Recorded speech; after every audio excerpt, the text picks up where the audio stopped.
يحكي أحدهم لائما معاتبا أو حتى مزايدا على مصر وأهلها: لم تغلقون معبر رفح؟ أرضيتم بحصار أهل غزة؟ أقبلتم بحجب المساعدة عنهم في وقت المحن؟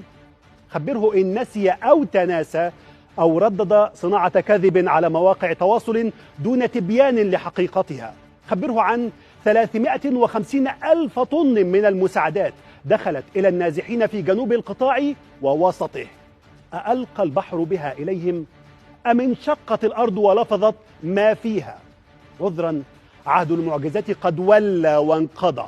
هي نتاج نحو 14 ألف شاحنة من المساعدات دخلت من المعبر، 80% منها استقطعها شعب الكنانة من رزقه في أوج سنوات عجاف، وأخرى تلقيها طائرته إلى شمال القطاع المنعزل جبرا من آلة قتل إسرائيلية مدعومة غربية.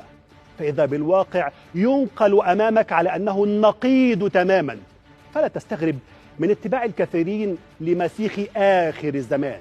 وهنا يتمادى آخر في المزايدة بقوله: افتحوا الحدود إليهم، استضيفوهم عندكم إن كنتم صادقين. فإذا بك وكأنك أمام تجسيد عملي لقصة الدبة التي قتلت صاحبها فقط لإبعاد الذباب عن وجهه. يبعد صاحب الأرض عن أرضه، يصطف وبحسن نية مع حلم إسرائيلي بتهجير سكان القطاع والاستيلاء على كامل تراب فلسطين. بيده يميت القضية، أو كما قال الأقدمون: وما عجبي إلا لذي الجهل أنه يؤمل في الأعداء رأي الأصادق.